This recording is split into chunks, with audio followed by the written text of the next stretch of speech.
እውነት መሐመድ ወስዶ ይበሰብሳል። ኖ መሐመድማ ለዓለም ጠቅላላ ህዝብ የተላከ ነብይ ነው። ሌሎቹስ ይበሰብሳሉ። ሌሎቹ ማለት ነቢያቶች እንደዚህ ያሉ ነቢያቶች መልእክተኞች ሌሎቹ መልእክተኞች እኮ ለዓለም ሳይሆን እንደዚህ አይነት ሀገር ሂዱ፣ ፍልስጤም ከሆነ ለፍልስጤም ህዝብ ነው የተላኩት። ነብያችን ግን ለሙሉ ለዓለም ህዝብ ነው የተላከው። ችግር የለውም። ይበሰብሳሉ ወይ ስጋቸው? ይኸውልህ ቁርአን ያፈሰ ሰው አንደኛ ነገር ይኸውልህ አፈር አትበለውም ይባላል። ታውቃለህ? በቃ እኔ ምን አልኩ ታዲያ? ምን የተለየ ነገር ተናገርቻው? ይኸውልህ አንተ ምን አልክ መሰለ? ሰው እንደሞተ ይቀሰቀሳል። ከዛ በኋላ አልክ የሰው ልጅ የሚቀሰቀሰው ኖ አይቀሰቀስም። ይኸውልህ እንደሞተ የቂያማ ቀን ነው እንዳለ ሙሉ አንድ ላይ ነው ህዝቡ የሚቀሰቀሰው። አቦ የቀብር ጥያቄ አይጠየቅም ተቀስቅሶ? የቀብር ጥያቄ ተቀስቅሶ አይደለም ሲጀመር ቀበሩክ እና ከሞተ እንዴት ነው ሳይቀሰቀስ የሚጠየቀው? እስቲ ስማኝ አንዴ። ይኸውልህ እሺ አፈር ያለብሱሃል ቤተሰቦች እንደሄዱ እና የቀብር ጥያቄ ትጠየቃለህ። እንዴት ሳልነሳ ነው የሚጠየቀው? ይኸውልህ ሳትነሳ ታዲያ ተኝተህ አትጠየቅም እኮ አማ የዛኑ ሰዓት ቂያማ አትቆምም። ይኸውልህ አባቴ ስማኝ አይደለም የመቃብር ጥያቄ ሲጠየቅ እንዴት ነው? ተቀስቅሽ አይደለ እንዴ? መቀስቀስ ማለት ይኸውልህ የቂያማ ጊዜ ነው የምትቀሰቀሰው። ይኸውልህ ትሞታለህ። ጆሮ አይሞትም። አንደኛ ነገር ጆሮ ያዳምጣል የምትጠየቀውን ነገር በሙሉ። የለም እንደዚህ የሚባል የለም። እሺ አንተ የምታውቀው ምንድነው? ንገረኝ እስቲ ልወቅ። ልክ መቃብር ውስጥ እንዳያስገቡኝ የሰው እግር ወዳው እንደዞረም መላእክት ይመጣና ይጠይቀኛል። እሺ ምን ይጠይቀሃል? ማን ረቡክ ማን ዲኑክ? ጥያቄ አትጠየቅም አንቺ? ትጠየቃለህ። ልክ ነህ።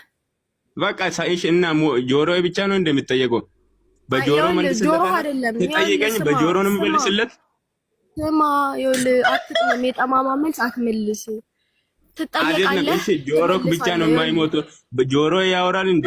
በጆሮ ነው የምትሰማው። በጆሮ ሳሰማ ነው እንዴ የምትመልሰው? አረኔ ገና ከአንቺ መስማት ነው። እኔ አላውቅም። በጆሮ እንዴት አወራል? አታውቅም። ካወራረህ ያስታውቃል ብዙ ነገር እንደማታውቅ። አንደኛ ነገር፣ ሁለተኛ ነገር ደግሞ አለማወቅ ኃጢአት አይደለም። እስቲ ንገሪኝ። ህዝብ እኮ አለማወቅ ኃጢአት አይደለም። ይኸውልህ ሙሉ የዓለም ህዝብ የሚቀሰቀሰው የቂያማ ጊዜ ነው።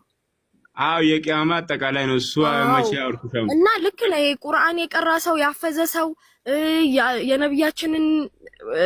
ነብያችን ይኸውልህ ሰለላሁ ዐለይሂ ወሰለም አፈር እንደማይበላቸው እንዳልበላቸውም ደግሞ ይሄ የታወቀ ነገር ነው። ቁርአን ላይ ምን ጨመርኩበት? አሁን ካወራሹ በስተቀር አሁን ቁርአን የአላህ ስም 99ኙ ያፈዘና ቁርአን አፍዝ አፈር አይበላውም አልኩት። ጅስሙም ማለት ነው። እኔ ምን አልኩት? ትቀሰቀሳለህ፣ ወደ ቅጣት ትገባለህ ያልከው ተሳስተሃል። ቆይ አይደለም። እሺ እዛ ውስጥ ከተጠየቅሽ በኋላ የሆነ ተጠሪ ከሰማይ የሆነ ድምጽ አይሰማ? የሆነ ድምጽ? የምን ድምጽ? በቃ ባሪያዬ ነው ብሎ አላህ አይመልስም። በትክክል ጥያቄውን ከመለስሽ በኋላ ስማ፣ አንደኛ ነገር እንደ ስራ ይወስነዋል። አዎ እንደ ስራ ይወስናል። ችግር የለም። የሱን ድምጽ ለመስማት ስራ ይወስነዋል። ሁለተኛ ነገር የምትጠየቀውን ጥያቄ በአግባቡ መመለስ መቻል አለብክ። አዎ በአግባቡ መልሼ ማለት ነው። ከዛ ይሰማላ ባሪያዬ ልክ መልሷል። ከዛ አንጥፉለት እዛ ውስጥ መከዳኝ። ያኔማ ልክ ነህ። ከቀብር ቅጣትም ትድናለክ። አዎ በቃ ልክ ያው ምን ጨምሬ ያወራው ያው እንደዚህ እኮ ነው። ታድራ እሷ እያለች ያለችው እኮ ምንድነው?